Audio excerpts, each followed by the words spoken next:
Okay, the ongoing election petition tribunal for Edo State election has been quite revealing, very disappointing, and for lack of better words, quite embarrassing because the real issues are not being allowed to get to the fore. Only dramas and the toutism, the agorism, the toggery that has characterized the proceedings. However, I hear that the sittings are ongoing. There was a sitting even today, but by and large, a wise man once said that when you begin to lose an argument or you lose the point in an argument, you start to correct grammar. You notice that these guys are rather dwelling on some aspect. Of course, maybe not some because it's their stock in trade is their forte. And a lot of the time, some of us were not surprised. In fact, the current governor did promise to give Edo State insecurity during his campaigns. And while some persons laughed at it and said it was a gaffe, others said it was a mistake or error, some persons took it serious. And of course, with what is happening currently, especially in the court and on the streets of Benin, you could tell that he meant it. And I'm happy that he is putting actions to words to ensuring that all his electoral promises are being fulfilled, even the negatives. Unfortunate, but it is what it is.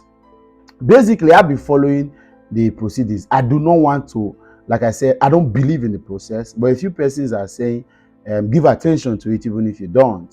For posterity's sake, I've said it here several times. The reason I do the things I do on this platform is not because I believe everything will come to something good, in quotes, if that means anything, but because for posterity, I want my kid to be able to rise up tomorrow to say something in society, and they say that my father or my dad did have his own words and put out his own voice against this and this, and that's what I wanted. I want to have a legacy of teaching them that I did put out my voice against the menace in our society, and so they will have the guts, the courage, and the interest to continue to do, because of course their dad didn't keep quiet.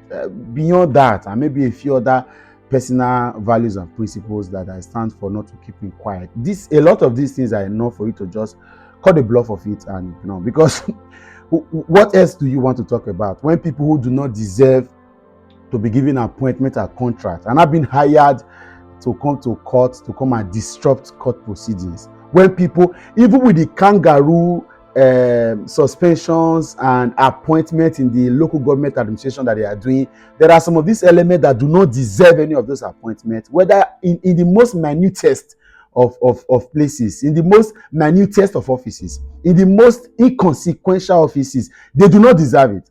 Some of them have not even qualified. We hear that some of them have not been able to have access to the sitting governor, right? In the last 2 months, some of them have been crying, some of them have been singing songs, sending emissaries to go beg the governor to say, speak on my behalf. I don't know what I did to him and all that. But suddenly, as the court proceedings or the tribunal proceedings has commenced, they have been empowered to come and create anarchy and mess the whole things up. And I'm happy. I'm happy. It gets to tell you. And during the campaign, and I'm happy that these guys are doing at least. For some of us, it wasn't prophecy. It is who these people are. And I will say this. I was one of the very, very strong voices against Godwin Obaseki. And I say that with all profound humility.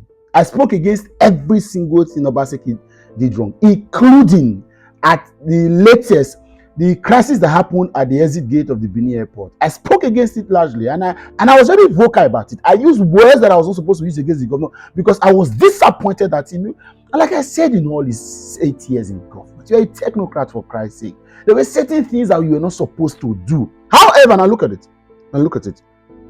I think, as a matter of fact, Obaseki was a good governor.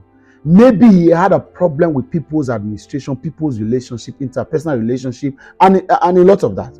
His lack of open door policy also gave him some disadvantages. All that were his problems. Good governor, good administrator, so to speak, with resources. Now look at where the problem was.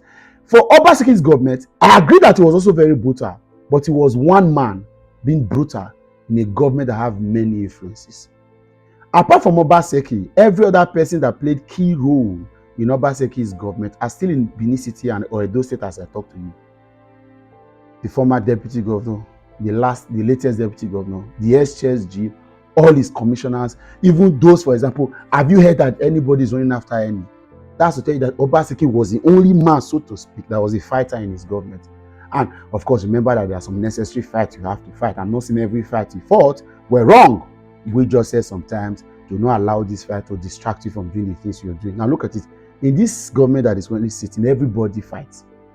So it's to say Obaseki was one man fighting because everybody is trying to use every available means to correct the nonsense that they said Obaseki did in court. Obaseki did this, Obaseki did that.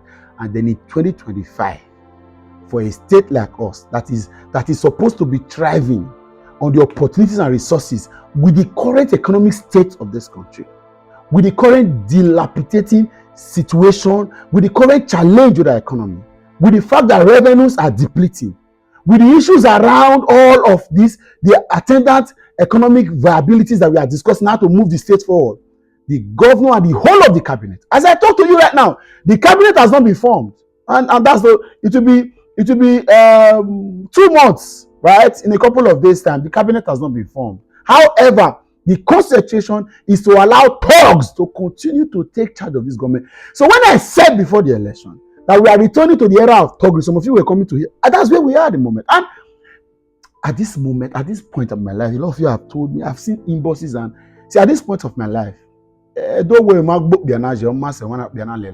point of my life, if I am not scared to say the truth because of some emblem of thuggery associated, you're a thug, does it change anything? Of all the places you have hurted, you have harmed, you have killed, has it changed because of, has it made you better? You'll be surprised that a thug of 2012 will still be a thug of 2015. Whereas in Lagos State, our neighbor Lagos State, the thugs that were thugs in 2020 are either now in the House of Rep or in the House of Assembly, or they are now multi-millionaires. A few of them are moving to national offices. But go and check the history, the trajectory of thugs in Edo State. They remain thugs forever. That is the battle, man. And if you are watching this on your talk, that should give you cause for concern. Cause for concern, I swear to God. And that is where some of us look at it and say, where is your future? Where? And then the current situation is that, forget about what is happening inside. That may not be my problem. Because I understand a lot of these things. Nigerian judicial system is something that nobody should give. Don't go and have a heart attack. If not that I have a very balanced set, I should have been hospitalized after all the menace and mirage that happened in the last presidential election. For this, I am coming back to remind you that we said all of this. And for a few persons that went on to the comment section and my friends that were calling, those that were embossing to say it will be a change, there is no change. We have sacked one brutal individual to employ 100 or even thousands of brutal individuals with no specific direction, with no capability. And like I said, when you can no longer argue favorably, you begin to correct grammar. And the only grammar these people can correct now is to fight, because that's the language. That is the only thing they know. That is the only thing they understand. And that's why they cannot use the e-government service.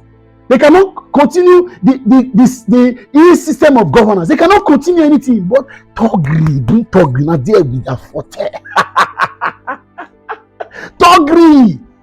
They want to fight.